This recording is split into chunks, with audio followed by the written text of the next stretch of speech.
تا حالا براتون پیش اومده که بعد از یه بیماری تبتون قطع شده باشه ولی هنوز حس کنید جون ندارید، انگار بدنتون خالی شده.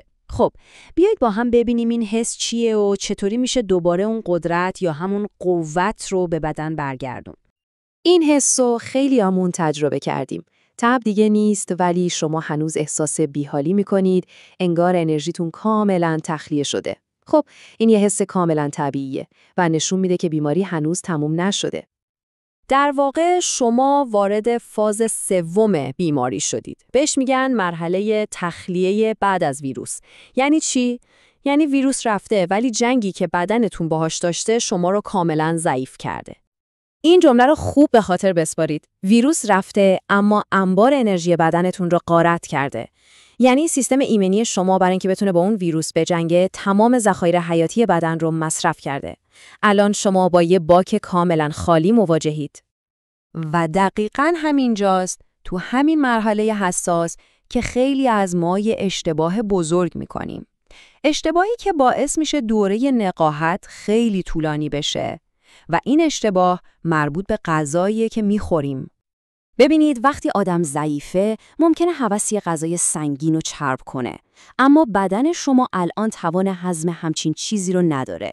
چیزی که واقعا بهش احتیاج دارید یه غذای سبک و زود جذبه که فوراً تبدیل به خون و انرژی بشه، نه اینکه خودش کلی انرژی برای هضم کردن بخواد. خب پس چاره چیه؟ خوشبختانه طب سنتی ما یه راهکار فوق‌العاده قدرتمند برای دقیقاً همین شرایط داره. یه راه حل امتحان پس داده. و اون راهکار چیزی نیست جز نخودآب. ترکیبی از نخود خیس خورده، ماهیچه، پیاز و زیره. این غذا عملاً مثل یک سرم خوراکی عمل میکنه. یعنی یکی از قوی‌ترین غذاهای خونساز که میتونه بدن شما را از نو بسازه. ولی بیایید رو راست باشیم. کی وقتی مریض و بیحاله حوصله و انرژی داره که ساعتها پای گاز وایسته و آشپزی کنه؟ واقعاً سخته. خوشبختانه یه راه حل سریع و مدرن هم وجود داره.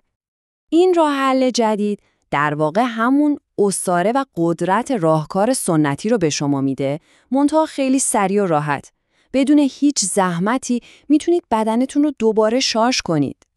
این فرمول 2 قسمتی از زیوا دقیقاً همون قوت رو بهتون برمیگردونه. سویق کامل میره سراغ عضلاتی که تحلیل رفتن و بازسازیشون میکنه. پودر شیر بادام هم جلوی اون ریزش موی وحشتناک بعد از بیماری رو میگیره. خیلی خوب، حالا که راه حل رو میدونید دیگه وقتشه که مسیر بهبودی کاملتون رو شروع کنید. خیلی هم ساده است.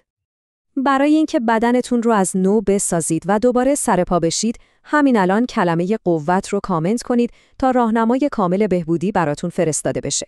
دیگه اجازه ندیدین ضعف و خستگی شما رو زمین گیر کنه.